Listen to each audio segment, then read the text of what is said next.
Aku tidak pernah menyangka bahwa hidupku, yang dulu indah dan penuh kebahagiaan sederhana, bisa berubah menjadi mimpi buruk yang menghancurkan segalanya. Aku, Aulia, menikah dengan lelaki yang dulu kuanggap sebagai pelindung dan penopang hidupku, Dimas. Selama 5 tahun pertama pernikahan kami, segalanya terasa sempurna. Namun, kehadiran keluarga Dimas, ibu mertuaku dan adik perempuannya, Nita, mulai meretakkan fondasi rumah tangga kami. Awalnya semua berjalan baik. Mertuaku, Bu Ratna, menyambutku dengan senyum ramah. Nita, yang saat itu masih kuliah, tampak ramah dan sering datang ke rumah membawa oleh-oleh. Namun, kehangatan itu perlahan berubah menjadi api kecil yang membakar setiap sudut kebahagiaan kami. Masalah dimulai ketika aku hamil anak pertama kami. Mertuaku mulai sering datang tanpa pemberitahuan, mencampuri urusan rumah tangga, dan mengkritik setiap hal yang kulakukan. Dari cara aku memasak hingga bagaimana aku membersihkan rumah, tidak ada yang pernah benar di matanya. Nita, yang sebelumnya jarang bicara, mulai melontarkan komentar pedas setiap kali kami bertemu. Aulia, kamu itu beruntung banget bisa nikah sama Mas Dimas. Kalau aku jadi Mas Dimas, sih, aku bakal cari istri yang lebih pandai ngurus rumah. Kamu ini apa sih? Ibu saja sering cerita kalau kamu nggak becus. Ucapnya suatu kali dengan nada yang dibuat-buat seolah hanya bercanda. Aku mencoba menahan diri mengingat betapa aku mencintai suamiku. Dimas, yang awalnya selalu membela, lama-kelamaan terpengaruh oleh bisikan-bisikan itu. Ia mulai mempertanyakan setiap hal yang kulakukan, mulai dari keuangan rumah tangga hingga hal-hal kecil seperti kenapa aku tidak memasak makanan kesukaannya hari itu. Aku lelah, tapi aku terus bertahan. Namun, puncaknya terjadi ketika aku melahirkan anak kami, Rafa. Di hari aku pulang dari rumah sakit, mertuaku langsung datang ke rumah tanpa pemberitahuan. Ia langsung mengambil alih semua urusan, dari perawatan bayi hingga mengatur makanan. Aku hanya bisa terdiam. Tubuhku masih lemah setelah melahirkan, dan Dimas tampak setuju dengan semua yang dilakukan ibunya. Aulia, kamu ini gimana sih? Masa Rafa sampai rewel begini? Bayi itu kalau rewel pasti karena ibunya nggak tahu cara ngurus, ucap Bu Ratna dengan nada meremehkan. Hari-hariku setelah itu semakin berat. Bu Ratna dan Nita sering datang ke rumah, seolah-olah itu rumah mereka. Mereka mulai membicarakan hal-hal buruk tentangku kepada tetangga, bahkan menuduhku mengambil uang dari dompet Dimas tanpa izin. Aku berusaha menjelaskan kepada suamiku, tapi ia justru mempercayai mereka. Sudahlah, Lia. Kamu nggak perlu defensif. Kalau memang kamu salah, akui saja, kata Dimas dingin, suatu malam setelah aku mencoba membela diriku. Hatiku hancur. Aku merasa sendirian, bahkan di rumahku sendiri. Yang lebih menyakitkan, mereka mulai membawa nama Rafa ke dalam konflik ini. Nita pernah mengatakan bahwa Rafa lebih mirip dirinya daripada aku, seolah-olah aku tidak memiliki peran apapun dalam kehidupan anakku sendiri. Kalau nggak ada kita, Rafa ini mungkin nggak bakal tumbuh sehat. Ibu yang ngasih resep tradisional buat ASI kamu lancar kan? Katanya dengan senyum mengejek. Aku mulai menyadari bahwa aku tidak hanya menghadapi fitnah, tapi juga manipulasi yang terus-menerus. Setiap kali aku mencoba menjelaskan ke Dimas, selalu ada tembok yang menghadangku. Hingga suatu hari, Bu Ratna datang dengan sebuah tuduhan yang benar-benar menghancurkan segalanya. Aulia, aku nggak tahan lagi diam. Kamu ini ada apa-apanya sama pria lain ya? Jangan sampai aku yang bongkar semua ini ke Dimas, katanya dengan suara keras, memastikan Dimas mendengarnya dari ruang tamu. Aku terkejut. Apa maksud ibu? Saya tidak pernah melakukan hal seperti itu, seruku, mencoba menahan air mata. Namun, mertuaku tidak peduli. Ia terus melanjutkan tuduhannya, bahkan membawa nama tetangga yang katanya pernah melihatku berbicara dengan seorang pria di warung. Aku mencoba menjelaskan bahwa pria itu hanya seorang pedagang yang biasa aku beli barang darinya. Tapi Dimas sudah terlanjur marah. Itu benar, Lia? Kamu kenal pria itu? Tanyanya dengan nada tajam. Aku ingin membela diriku, tapi aku tahu itu sia-sia. Fitnah mereka terlalu dalam merasuk ke dalam pikirannya. Hari itu, aku menerima tamparan pertamaku dari Dimas. Tidak hanya secara fisik, tapi juga emosional. Aku merasa duniku runtuh. Tamparan itu tidak hanya meninggalkan bekas di pipiku, tapi juga di hatiku. Aku memutuskan untuk diam malam itu, mengurung diri di kamar bersama Rafa yang terus menangis. Aku tidak tahu apa yang lebih menyakitkan. Rasa perih di pipiku atau kenyataan bahwa suamiku yang dulu selalu melindungiku kini mempercayai kebohongan yang dilontarkan oleh orang-orang yang seharusnya mendukung pernikahan kami. Keesokan paginya, aku mendengar mereka di ruang tamu. Suara Bu Ratna dan Nita terdengar jelas, berbicara dengan nada rendah namun penuh kepastian, seolah sedang mengatur strategi. Aku berdiri di balik pintu, mendengarkan. Mas Dimas nggak boleh lunak sama dia, kalau nggak tegas, nanti Aulia makin berani. Lagi pula, Mas, siapa tahu anak itu... Sudahlah, aku nggak mau ngomong jauh-jauh, kata Nita dengan nada penuh sindiran. Apa maksudmu, Nit? Tanya Dimas, suaranya terdengar lelah. Ya, siapa tahu Rafa itu, bukan anak Mas. Aku cuma bilang kemungkinan sih. Aku sering lihat dia keluar rumah tanpa bilang apa-apa. Siapa tahu dia ketemu sama orang lain, lanjut Nita tanpa ragu. Dadaku terasa sesak. Bagaimana mereka bisa tega mengatakan hal seperti itu? Aku menahan tangis, menggenggam erat pintu kamar agar tidak runtuh di depan mereka. Tapi ucapan berikutnya dari Dimas membuatku tidak bisa diam lagi. Kalau memang itu benar, aku nggak akan tahan. Lebih baik aku ceraikan saja dia. Aku membuka pintu dengan keras, membuat mereka terdiam seketika. Berhenti fitnah saya. Kalian mau apa sebenarnya? Menghancurkan rumah tangga ini? Kalau iya, selamat, kalian berhasil. Teriakku dengan suara bergetar. Bu Ratna berdiri, menatapku tajam. Kamu nggak usah main drama di sini, Aulia. Kami hanya peduli sama Dimas dan Rafa. Kalau kamu memang nggak bersalah, kenapa kamu marah? Aku menunjuk ke arahnya. Air mataku mengalir deras. Karena kalian terus-menerus memfitnah saya tanpa alasan. Saya sudah cukup bersabar, tapi kalian semakin keterlaluan. Kalau kalian ingin saya pergi, katakan saja langsung. Dimas berdiri di antara kami. Suaranya tegas namun dingin. Sudah cukup, Lia. Kamu nggak usah teriak-teriak, kita bicarakan ini nanti. Tapi pembicaraan itu tidak pernah terjadi. Malam itu Dimas menyerahkan kertas talak. Tanpa penjelasan, tanpa permintaan maaf. Aku hanya bisa menatap kosong, memeluk Rafa erat-erat. Aku tidak menangis lagi. Rasanya aku sudah kehabisan air mata. Aku meninggalkan rumah itu keesokan harinya, membawa Rafa dan beberapa pakaian.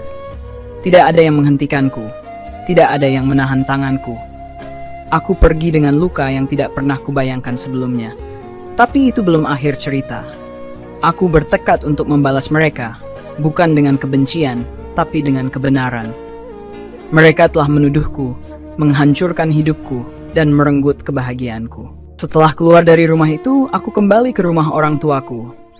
Mereka menyambutku dengan pelukan hangat, meski aku tahu hati mereka hancur melihat keadaanku.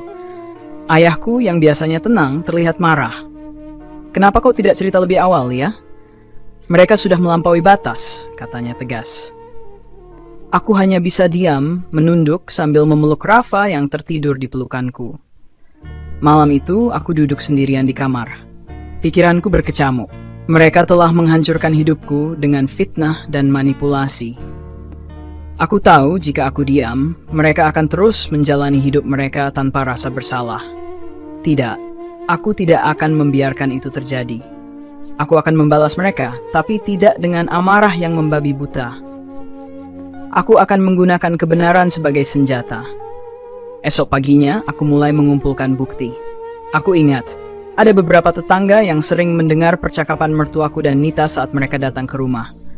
Mereka sering berbicara keras, tidak peduli apakah ada yang mendengar atau tidak. Aku mengunjungi Bu Wati, tetangga sebelah, yang dulu pernah menyindir halus tentang gosip aneh yang beredar. Bu Wati, saya tahu ini mendadak, tapi saya butuh bantuan Anda. Ibu pasti tahu apa yang terjadi selama ini. Saya yakin Anda pernah mendengar sesuatu, kataku dengan nada memohon. Bu Wati memandangku lama sebelum akhirnya berbicara. Aulia, jujur saja, aku memang sering dengar ibu mertua dan iparmu bicara buruk tentangmu. Mereka selalu menyebutmu malas, tidak becus, bahkan, ya, hal yang lebih buruk dari itu. Tapi aku tidak pernah tahu bahwa ini akan berakhir seperti ini. Aku mencatat setiap detail yang diceritakan Bu Wati. Aku juga mendatangi beberapa tetangga lain yang tahu tentang kebiasaan mereka. Perlahan, gambaran besar mulai terlihat. Fitnah yang mereka sebarkan tidak hanya untuk menjatuhkanku di depan Dimas, tapi juga untuk membuatku kehilangan rasa percaya diri dan isolasi sosial. Tidak berhenti di situ, aku mencari tahu tentang Nita. Aku ingat dia pernah membawa tas bermerek mahal ke rumah, sesuatu yang mustahil dibeli dengan penghasilan seorang mahasiswi. Aku mencoba menghubungi seorang teman lamanya, Dina, yang masih berhubungan baik denganku. Dina bercerita bahwa Nita punya kebiasaan buruk, sering meminta uang kepada lelaki yang dia kenal melalui media sosial. Dia pernah meminjam uang dariku juga, Lia. Katanya untuk bayar kuliah, tapi belakangan aku tahu dia belanja barang-barang mahal, ungkap Dina. Informasi ini menjadi bagian penting dari rencana balasku. Aku tidak ingin menyerang mereka dengan fitnah seperti yang mereka lakukan padaku. Aku akan menghancurkan mereka dengan fakta-fakta yang tidak bisa mereka bantah. Langkah berikutnya adalah menemui Dimas. Aku tahu ini berisiko, tapi aku harus melakukannya. Aku ingin dia tahu apa yang sebenarnya terjadi. Aku mengatur pertemuan di sebuah kafe, memastikan tempat itu cukup ramai untuk menghindari konflik fisik. Ketika Dimas datang, aku bisa melihat perubahan pada dirinya. Dia terlihat lelah, seperti menanggung beban berat. "Apa yang mau kamu bicarakan, Lia?" tanyanya dingin. Aku mengeluarkan semua bukti yang telah kukumpulkan. Rekaman suara tetangga yang mendengar percakapan Bu Ratna dan Nita, pesan-pesan dari Dina, bahkan foto-foto yang menunjukkan aktivitas mencurigakan Nita. Dimas membaca dan mendengar semuanya dengan ekspresi yang sulit ditebak. "Kenapa kamu baru bilang sekarang?" tanyanya akhirnya, suaranya bergetar. "Karena aku terlalu mencintai kamu, Mas. Aku berharap kamu akan percaya padaku tanpa semua ini. Tapi ternyata aku salah," jawabku dengan tegas. Dimas terdiam lama, tapi aku tidak peduli lagi apakah dia percaya atau tidak. Aku sudah memutuskan untuk melanjutkan hidupku tanpa dia. Tapi aku tidak akan membiarkan mereka lolos begitu saja. Aku ingin Dimas tahu siapa yang sebenarnya merusak pernikahan kami. Beberapa hari kemudian, kabar tentang keburukan Nita mulai tersebar. Salah satu lelaki yang dia jadikan korban melapor ke polisi karena uangnya diambil tanpa pengembalian. Bu Ratna juga kehilangan muka di hadapan tetangga karena semua gosip yang dia sebarkan terbukti tidak benar. Sementara itu, aku mulai menata hidupku, perlahan tapi pasti. Aku tahu ini belum selesai. Mereka mungkin akan mencoba membalas, tapi kali ini aku tidak akan diam. Mereka sudah merenggut kebahagiaanku sekali, dan aku tidak akan membiarkan itu terjadi lagi. Beberapa minggu setelah pertemuan itu, hidupku mulai berangsur stabil. Aku menyewa sebuah rumah kecil dekat tempat orang tuaku tinggal. Rafa tumbuh sehat meskipun aku harus bekerja keras untuk memenuhi kebutuhan kami. Tapi di balik semua itu, aku terus memantau perkembangan masalah yang terjadi pada keluarga Dimas. Mereka mungkin berpikir aku telah menyerah, tapi aku baru saja memulai. Pada suatu pagi, Dina, teman lamaku, menghubungiku lagi. Kali ini, dia membawa kabar yang mengejutkan. "Lia, kamu tahu nggak? Ada gosip kalau Nita sekarang sedang diperiksa polisi karena dugaan penggelapan uang. Katanya ada bukti transfer dari beberapa lelaki yang dia kenal dan jumlahnya nggak sedikit," katanya dengan suara antusias. Aku tersenyum tipis mendengar itu. Aku tahu bahwa tindakan Nita yang ceroboh akhirnya akan menyeretnya ke masalah yang lebih besar. Namun, aku tidak ingin berhenti di sana. Aku ingin memastikan bahwa mereka semua, termasuk Bu Ratna, merasakan konsekuensi dari perbuatan mereka. Sementara itu, Dimas mulai sering mengirim pesan. Dia meminta maaf dan mengatakan bahwa dia merasa bersalah karena terlalu percaya pada ibunya dan Nita. "Lia, aku minta maaf. Aku nggak tahu semua ini akan terjadi. Aku terlalu bodoh karena tidak percaya sama kamu," tulisnya dalam salah satu pesannya. Aku tidak langsung menjawab. Pesan-pesan itu terus datang, semakin lama semakin putus asa. Suatu malam, dia bahkan datang ke rumah orang tuaku. Aku keluar untuk menemuinya di halaman dengan Rafa yang sedang tertidur di gendonganku. "Dimas, apa lagi yang kamu mau?" tanyaku tanpa emosi. "Aku ingin kamu kembali, Lia. Aku tahu aku salah, tapi aku akan memperbaiki semuanya. Aku akan melindungi kamu dan Rafa. Aku akan mengusir ibu dan Nita dari hidup kita kalau itu yang kamu mau," katanya dengan nada penuh penyesalan. Aku menggeleng pelan. "Mas, semua ini sudah terlambat.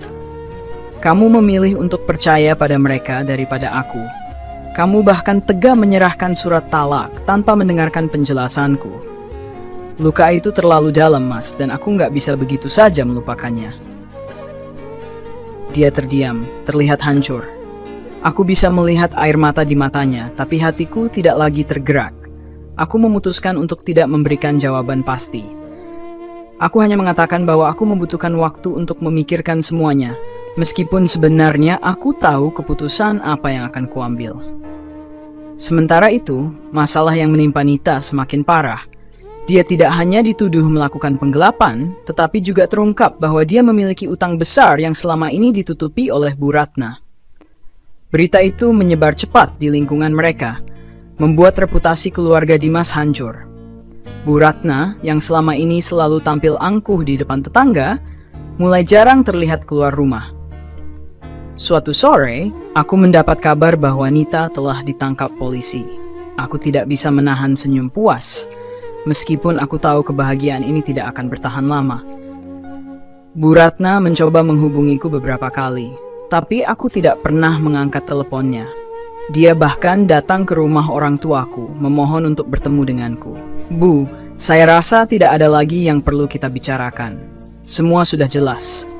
Kalian menghancurkan hidup saya, dan sekarang kalian menghadapi akibat dari perbuatan kalian sendiri," kataku dingin saat akhirnya aku menemuinya di depan rumah. Bu Ratna menangis, memohon maaf, tapi aku tidak tergoyahkan. Aku tahu permintaan maaf itu bukan karena penyesalan, melainkan karena mereka tidak punya tempat lagi untuk lari. Aku membiarkannya berdiri di sana dengan air mata mengalir, sementara aku masuk kembali ke dalam rumah. Meski begitu, aku tidak membiarkan diriku terlena oleh kemenangan kecil ini. Aku tahu bahwa hidupku dan Rafa masih panjang, dan aku harus terus berjuang. Aku mulai mengambil kursus online untuk meningkatkan keterampilanku, berharap bisa mendapatkan pekerjaan yang lebih baik. Rafa adalah sumber semangatku, dan aku ingin memberikan yang terbaik untuknya. Beberapa bulan kemudian, aku mentawaran pekerjaan di luar kota. Aku memutuskan untuk menerima tawaran itu, meninggalkan semua kenangan buruk di tempat ini. Sebelum pergi, aku menemui Dimas untuk terakhir kalinya. "Mas, aku nggak menyimpan dendam lagi, tapi aku juga nggak bisa kembali. Hidupku dan Rafa harus terus berjalan tanpa bayang-bayang masa lalu," kataku dengan tegas. Dia hanya mengangguk, terlihat pasrah. Aku bisa melihat bahwa dia benar-benar menyesal, tapi aku tidak bisa membangun hidupku di atas reruntuhan kepercayaan yang telah hilang. Ketika aku meninggalkan kota itu, aku merasa beban besar terangkat dari pundakku. Aku tahu perjalanan ini masih panjang, tapi aku siap menghadapinya. Aku tidak lagi menjadi Aulia yang lemah dan pasrah. Aku adalah Aulia yang bangkit dari keterpurukan, siap melindungi Rafa dan membangun masa depan yang lebih baik untuk kami berdua. Dan untuk mereka yang pernah menghancurkanku, aku tahu hidup akan memberikan pelajaran yang pantas. Sebab kebenaran akan selalu menemukan jalannya. Tahun-tahun berlalu dan aku telah membangun hidup baru di kota yang jauh dari tempat kelahiranku. Rafa tumbuh menjadi anak yang cerdas dan penuh kasih sayang, meskipun ia tidak pernah benar-benar tahu apa yang terjadi antara aku dan ayahnya. Aku memilih untuk tidak menceritakan kebenaran yang pahit itu sekarang. Mungkin suatu hari, ketika dia cukup dewasa, aku akan menjelaskan segalanya. Karierku mulai berkembang pesat. Aku bekerja di sebuah perusahaan besar dan dipercaya memegang posisi yang cukup strategis. Meskipun perjalanan untuk mencapai titik ini tidak mudah, aku bersyukur bisa memberikan kehidupan yang layak untuk Rafa. Namun, masa lalu yang menyakitkan itu sesekali datang mengetuk pintu pikiranku. terutama ketika aku mendengar kabar dari orang-orang lama yang masih mencoba menghubungiku. Suatu malam, aku menerima pesan dari nomor tak dikenal. Saat kubuka, hatiku tercekat. Itu pesan dari Nita. "Aulia, aku tahu aku nggak pantas bicara sama kamu. Tapi tolong, kalau kamu masih ada rasa iba, bantu aku. Aku benar-benar hancur sekarang," tulisnya. Aku membaca pesan itu berulang kali, mencoba mencerna maksudnya. Selama ini, aku tidak pernah mendengar kabar tentang Nita setelah dia ditangkap polisi. Aku tahu keluarganya mengalami kesulitan besar, terutama setelah semua fitnah mereka terungkap. Namun, aku tidak pernah menyangka dia akan mencoba menghubungiku. Aku tidak langsung membalas pesan itu. Malam itu, aku memikirkannya lama, mencoba menimbang apa yang harus kulakukan. Aku tidak ingin terjebak lagi dalam drama mereka, tapi bagian kecil dalam diriku merasa ingin tahu apa yang sebenarnya terjadi padanya. Esok harinya, aku memutuskan untuk membalas pesan itu. Aku menyetujui untuk bertemu dengannya di sebuah kafe kecil. Ketika aku tiba, aku hampir tidak mengenali Nita. Dia terlihat jauh lebih kurus, dengan wajah yang penuh gurat kelelahan. "Terima kasih sudah mau datang," katanya pelan, suaranya bergetar. Aku duduk di depannya, menjaga jarak emosional yang jelas. "Apa yang kamu mau, Nita?" Aku tidak punya waktu untuk permainan lagi. Dia menundukkan kepala, terlihat malu. "Aku tahu aku salah. Semua yang kulakukan ke kamu, itu salah. Aku nggak punya alasan untuk membenarkan diriku. Tapi sekarang hidupku benar-benar hancur. Aku kehilangan segalanya, Lia, pekerjaan, teman, bahkan keluarga. Aku tidak tahu apa yang harus kukatakan. Sebagian dari diriku merasa puas melihat dia mendapatkan apa yang pantas dia terima. Tapi di sisi lain, aku merasa iba. Dia tampak seperti bayangan dari wanita sombong yang dulu selalu merendahkanku. "Aku nggak tahu kenapa kamu hubungi aku. Kamu pikir aku bisa apa setelah semua yang kamu dan keluargamu lakukan ke aku?" Tanyaku dengan nada tajam. Dia mengangkat wajahnya, matanya penuh air mata. "Aku nggak tahu harus kemana lagi. Aku butuh bantuanmu, Lia. Aku butuh pekerjaan. Tolong, aku janji aku nggak akan menyusahkan kamu lagi." Aku terdiam. Aku tahu aku bisa saja menolak dan pergi meninggalkannya di sana. Tapi aku juga tahu bahwa Rafa selalu mengajarkanku untuk menjadi seseorang yang lebih baik. Aku tidak ingin menjadi seperti mereka yang menghancurkan hidup orang lain demi keuntungan pribadi. "Nita, aku tidak tahu apakah aku bisa mempercayaimu lagi. Tapi aku akan pikirkan," jawabku akhirnya, sebelum meninggalkan kafe itu. Beberapa hari kemudian, aku mendapat kabar bahwa Bu Ratna sakit parah. Tetangga yang dulu sering membicarakan keburukannya sekarang justru merasa kasihan. Mertuaku yang dulu angkuh kini hidup terisolasi, tanpa teman dan hanya ditemani rasa penyesalan. Aku tidak tahu apa yang membuatku melakukannya, tapi aku memutuskan untuk mengunjunginya. Mungkin untuk menutup bab ini sekali dan untuk selamanya. Ketika aku masuk ke kamar Bu Ratna di rumah sakit, dia tampak terkejut melihatku. Wajahnya yang dulu keras, kini terlihat rapuh. "Aulia, kenapa kamu datang?" tanyanya dengan suara lemah. Aku hanya tersenyum tipis. "Saya datang karena saya tahu, meskipun ibu telah melakukan banyak hal buruk, saya tidak ingin meninggalkan dendam ini di hati saya. Ibu sudah cukup menderita." Air mata mengalir di pipinya. "Aku salah, Aulia. Aku terlalu mencampuri hidup kalian, terlalu keras kepala untuk melihat kebenaran. Aku hanya ingin kamu tahu, aku benar-benar menyesal." Aku mengangguk pelan. "Saya memaafkan, Bu. Tapi luka yang ditinggalkan tidak akan hilang begitu saja. Yang penting, Ibu harus belajar untuk tidak mengulangi kesalahan itu pada orang lain." Ketika aku meninggalkan rumah sakit, aku merasa seolah beban besar telah terangkat. Aku tahu ini adalah langkah terakhirku untuk benar-benar melepaskan masa lalu. Kini, hidupku sepenuhnya milikku dan Rafa, dan aku tidak akan membiarkan siapapun merusaknya lagi. Dan seperti yang selalu kupercaya, hidup akan terus berputar. Apa yang mereka tanam, mereka tuai. Aku, Aulia, telah melalui badai itu dan keluar sebagai seseorang yang lebih kuat. Kini aku melangkah ke depan, meninggalkan bayang-bayang gelap di belakangku untuk selamanya. Setelah kunjungan ke rumah sakit, Aku berusaha melupakan semua yang berhubungan dengan mereka. Aku ingin fokus pada hidupku dan Rafa. Namun, ternyata babak baru dari drama ini justru dimulai. Sekitar seminggu setelah pertemuan dengan Nita, aku mulai menerima pesan ancaman dari nomor tak dikenal. "Kamu pikir kamu sudah menang, Aulia? Tunggu saja, semua akan kubalikkan." Awalnya aku mencoba mengabaikan pesan itu. Tapi pesan-pesan itu terus berdatangan, semakin intens, dan bahkan disertai dengan foto-foto rumahku. Aku mulai merasa tidak aman.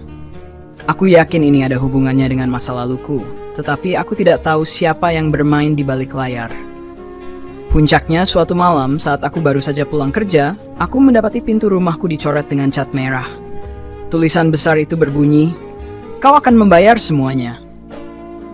Aku segera memeluk Rafa yang ketakutan dan menelepon polisi. Mereka datang dan memeriksa lokasi, tetapi tidak ada jejak pelaku. Keesokan harinya, aku menerima telepon dari Dina, temanku. "Lia, aku dengar kabar aneh. Katanya Nita keluar dari tahanan karena ada seseorang yang menjaminnya," kata Dina, suaranya terdengar khawatir. Hatiku mencelos. Apakah Nita yang berada di balik semua ini? Tapi kenapa dia masih ingin menggangguku setelah semua yang terjadi? Aku memutuskan untuk menyelidiki sendiri. Aku tidak akan membiarkan mereka menghancurkan ketenangan yang susah payah kubangun. Aku mulai menghubungi beberapa kenalan lama yang masih tinggal di lingkungan tempat Dimas dan keluarganya tinggal. Dari mereka, aku mendapatkan informasi bahwa Nita memang sudah bebas dan dia tinggal bersama Bu Ratna. Kabarnya, mereka hidup dalam tekanan. Tetapi Nita sering keluar malam untuk bertemu seseorang. Aku memutuskan untuk memasang kamera keamanan di sekitar rumahku. Aku juga mulai menyimpan semua pesan ancaman yang kuterima sebagai bukti. Aku tahu ini tidak bisa dibiarkan, dan aku harus bertindak lebih hati-hati. Namun malam itu sebuah kejadian mengejutkan membuat semuanya berubah. Sekitar pukul 2 dini hari, alarm rumahku berbunyi keras. Aku terbangun dengan jantung berdegup kencang. Ketika aku melihat layar monitor kamera keamanan, aku melihat sosok seseorang berdiri di depan pintu. Wajahnya tertutup topeng hitam, dan dia membawa sesuatu di tangannya. Aku segera menghubungi polisi sambil mengunci semua pintu dan jendela. Sosok itu mengetuk pintu dengan keras, seolah ingin membuatku takut. Tapi aku tidak akan menyerah begitu saja. Aku memeluk Rafa erat-erat, memastikan dia aman di kamar, sementara aku mengawasi layar kamera. Beberapa menit kemudian suara sirine polisi terdengar. Sosok itu langsung lari, tetapi kamera berhasil merekam wajahnya ketika topengnya melorot sedikit.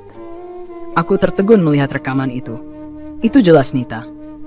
Keesokan harinya, aku membawa rekaman itu ke polisi. Mereka akhirnya mengeluarkan surat perintah untuk menahan Nita. Tapi ketika mereka mendatangi rumah Bu Ratna, Nita sudah tidak ada. Dia melarikan diri dan aku tahu ini belum selesai. Hari-hari berikutnya menjadi semakin mencekam. Aku merasa diawasi meskipun polisi telah meningkatkan patroli di sekitar rumahku. Aku mulai menerima pesan ancaman yang lebih spesifik, termasuk ancaman terhadap Rafa. "Kalau aku tidak bisa menghancurkanmu, aku akan mengambil anakmu," tulis salah satu pesan. Aku tahu ini bukan sekadar ancaman kosong. Aku harus melindungi Rafa dengan segala cara. Aku menghubungi Dimas, meskipun itu adalah hal terakhir yang ingin kulakukan. "Dimas, aku butuh bantuanmu. Nita sudah kelewatan," kataku dengan nada putus asa. Dia terdiam sejenak sebelum menjawab. "Aku tidak tahu dia bisa seburuk itu. Aku akan membantu semampuku, Lia. Aku akan mencari tahu di mana dia." Dimas mulai bekerja sama dengan polisi untuk melacak keberadaan Nita. Dia juga memutuskan untuk menemui Bu Ratna, yang tampaknya sudah lelah dengan kelakuan putrinya. Dari pertemuan itu, Dimas mengetahui bahwa Nita bersembunyi di sebuah rumah teman lamanya, dan dia berencana melarikan diri ke luar negeri. Namun, sebelum polisi berhasil menangkapnya, sebuah tragedi hampir terjadi. Suatu malam, ketika aku dan Rafa sedang tidur, aku mendengar suara kaca pecah di ruang tamu. Aku segera bangun dan melihat api kecil mulai menyala di dekat jendela. Nita telah mencoba membakar rumahku. Aku segera membawa Rafa keluar melalui pintu belakang sambil menelepon pemadam kebakaran dan polisi. Beruntung, api berhasil dipadamkan sebelum membesar, tetapi rasa takut itu tidak akan pernah hilang. Ini bukan lagi tentang balas dendam, tapi tentang hidup dan mati. Polisi akhirnya berhasil menangkap Nita beberapa hari kemudian di sebuah terminal bus. Ketika aku mendengar kabar itu, aku merasa lega sekaligus marah.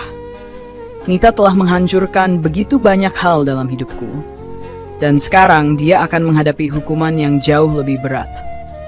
Tapi yang paling mengejutkan adalah ketika aku mengetahui bahwa selama ini Bu Ratna ternyata mengetahui rencana Nita, tetapi memilih diam. Bagiku, ini adalah akhir dari semua hubungan dengan keluarga mereka. Aku tidak akan pernah memaafkan mereka lagi. Aku memutuskan untuk membawa Rafa jauh dari kota itu, mencari kehidupan baru yang benar-benar aman dan bebas dari bayang-bayang masa lalu. Kini, tidak ada lagi yang bisa menghentikanku untuk melindungi anakku dan membangun masa depan yang lebih baik. Beberapa bulan setelah Nita ditangkap, aku mencoba membangun kembali hidupku bersama Rafa.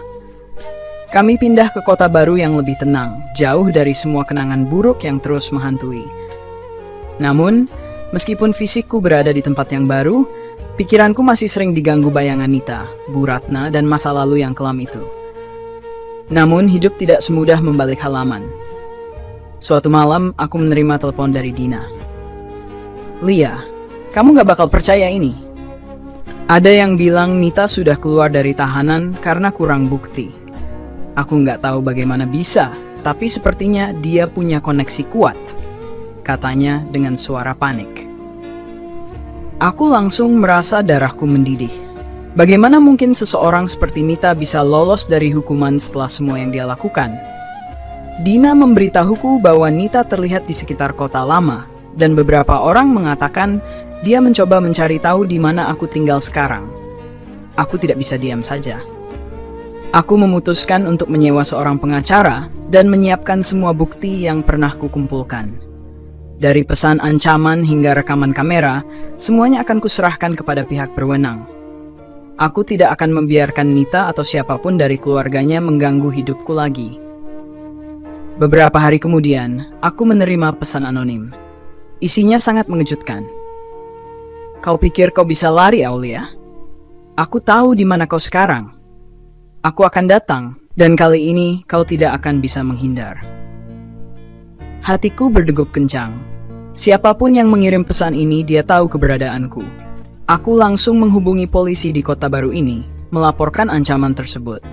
Mereka meningkatkan patroli di sekitar rumahku, tetapi aku tahu bahwa aku harus lebih waspada. Di tengah ketegangan ini, Dimas menghubungiku lagi. Suaranya terdengar penuh rasa bersalah. "Lia, aku dengar semuanya. Aku tidak tahu bagaimana Nita bisa keluar, tapi aku janji akan membantumu melindungi Rafa. Dia anakku juga," katanya. Aku ingin marah, tapi aku tahu Dimas benar-benar tulus kali ini. Bagaimanapun aku harus mengutamakan keselamatan Rafa. Kami memutuskan untuk bekerja sama, meskipun aku tetap menjaga jarak emosional darinya.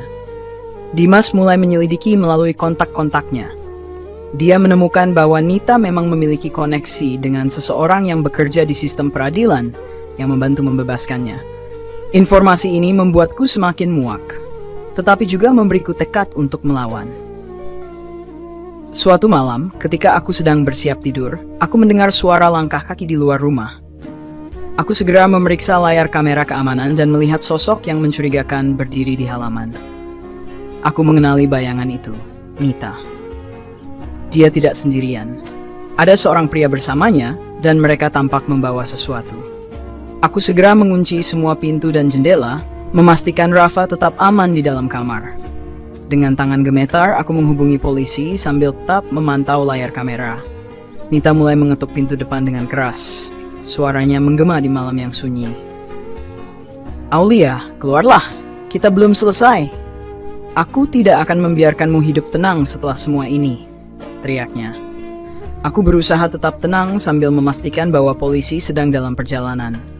Namun, ketegangan semakin memuncak ketika Nita dan pria itu mulai mencoba memecahkan jendela. Aku meraih tongkat besi yang kusimpan di sudut ruangan, bersiap untuk membela diri jika mereka berhasil masuk. Detik-detik berlalu seperti abad. Rafa mulai menangis ketakutan, dan aku mencoba menenangkannya sambil tetap memantau situasi. Tiba-tiba, suara sirene polisi terdengar mendekat, dan Nita serta rekannya langsung melarikan diri. Polisi berhasil mengejar mereka, dan kali ini Nita tidak bisa lolos. Dia ditangkap bersama pria yang ternyata adalah salah satu kenalannya dari masa lalu. Ketika aku mendengar berita itu, aku merasa lega sekaligus lelah. Rasanya seperti mengakhiri babak panjang yang penuh ketegangan. Keesokan harinya, Dimas datang menemuiku. Dia tampak hancur, tapi juga penuh penyesalan. Lia, aku benar-benar minta maaf atas semuanya. Aku tidak tahu bagaimana bisa membalas apa yang telah kamu lalui. Tapi aku janji, aku akan memastikan tidak ada lagi ancaman untukmu dan Rafa, katanya. Aku hanya mengangguk. Meskipun aku menghargai niat baiknya, aku tahu bahwa aku tidak bisa kembali ke masa lalu. Semua yang telah terjadi terlalu dalam untuk dilupakan begitu saja. Kini aku hanya ingin fokus pada Rafa dan masa depan kami. Tidak ada lagi ruang untuk dendam atau rasa takut. Aku telah melalui neraka, tapi aku keluar dari sana sebagai seorang wanita yang lebih kuat. Setelah penangkapan Nita dan pria itu, aku merasa lega, tetapi hanya untuk sementara. Aku tahu bahwa bab ini belum benar-benar selesai. Luka yang mereka tinggalkan terlalu dalam untuk sembuh dalam semalam. Polisi memberi jaminan bahwa Nita tidak akan bisa keluar dengan mudah lagi. Tetapi aku tetap merasa waspada, seolah-olah bayangannya masih mengintai di setiap sudut. Hari-hari berlalu, dan aku menerima surat dari Bu Ratna. Awalnya, aku ingin membuangnya tanpa membacanya, tetapi ada sesuatu yang membuatku berhenti. Aku membuka surat itu dengan hati-hati, dan isinya membuat hatiku terhenti. Aulia, aku tahu aku tidak pantas meminta apapun darimu. Tapi sebelum aku pergi, aku ingin mengatakan ini. Aku sangat menyesal atas semua yang aku lakukan padamu. Aku pikir aku melindungi keluargaku, tetapi aku malah menghancurkannya. Aku harap suatu hari kamu bisa memaafkanku, meskipun aku tahu itu tidak mudah. Tolong jaga Rafa baik-baik. Dia adalah satu-satunya hal baik yang tersisa dari semua ini, Ratna. Aku duduk terpaku, mencoba memahami maksud surat itu. Sebagai seorang ibu, aku bisa merasakan ketulusan di balik kata-kata itu. Tetapi aku juga tidak bisa melupakan apa yang telah dia lakukan. Surat itu membuatku merasa campur aduk antara ingin memaafkan dan tetap menjaga jarak. Beberapa minggu kemudian, aku mendapat kabar bahwa Bu Ratna telah meninggal dunia. Aku tidak tahu apa yang harus kurasakan. Bagian dari diriku merasa lega bahwa salah satu ancaman besar dalam hidupku telah pergi. Tetapi bagian lain merasa iba. Dia pergi dengan membawa penyesalan yang dalam. Aku memutuskan untuk menghadiri pemakamannya, meskipun aku tahu itu berisiko. Ketika aku tiba di sana, hanya ada sedikit orang yang hadir. Nita tentu saja tidak ada karena dia masih dalam tahanan.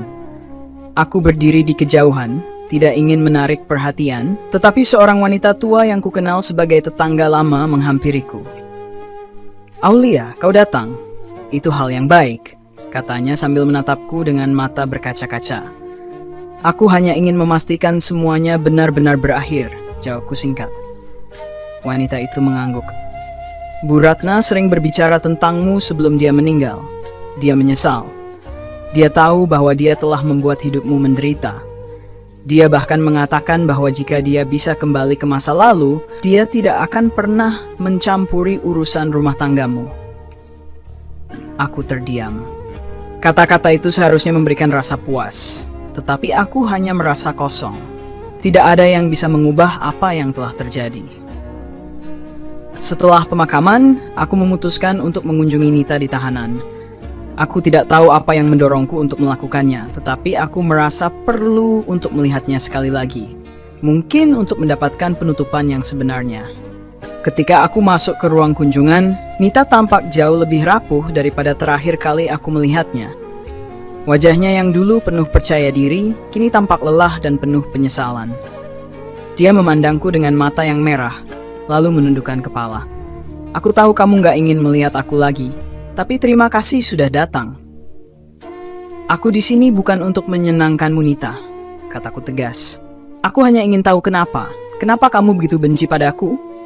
Apa yang sebenarnya kamu inginkan?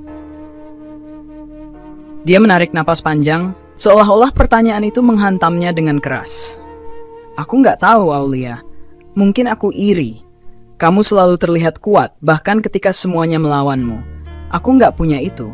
Aku selalu merasa harus menang, harus lebih baik dari orang lain, bahkan kalau itu berarti menghancurkan mereka. Aku menatapnya, mencoba mencari kejujuran di matanya. Kamu tahu apa yang telah kamu hancurkan? Kamu tahu berapa banyak luka yang harus aku sembuhkan? Dia mengangguk, air mata mulai mengalir di pipinya. Aku tahu, aku menyesal, Aulia, aku benar-benar menyesal. Tapi aku tahu kata-kata ini nggak ada artinya lagi. Aku hanya ingin kamu tahu bahwa aku salah. Aku salah besar. Aku menghela napas panjang.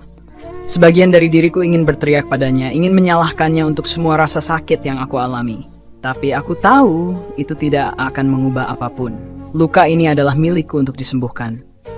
Bukan untuk dilimpahkan kembali pada orang lain. Aku memaafkanmu, Nita. Bukan karena kamu pantas mendapatkannya, tetapi karena aku ingin hidup tanpa membawa beban ini lagi, kataku akhirnya. Dia menangis lebih keras, tetapi aku tetap berdiri tegak. Aku sudah selesai dengan masa lalu ini. Aku sudah selesai dengan semua kebencian dan dendam. Kini aku hanya ingin melangkah maju untuk Rafa dan untuk diriku sendiri. Ketika aku keluar dari ruang tahanan itu, aku merasa seperti baru saja melewati bab terakhir dari novel hidupku yang paling gelap. Kini aku siap menulis bab yang baru, bab yang penuh dengan harapan, cinta, dan kekuatan. Bab yang tidak akan pernah bisa dirusak oleh siapapun. Beberapa bulan setelah pertemuan terakhir dengan Nita, hidupku mulai berangsur pulih. Luka-luka itu memang tidak sepenuhnya hilang, tetapi aku belajar untuk merangkul semuanya sebagai bagian dari perjalanan hidupku.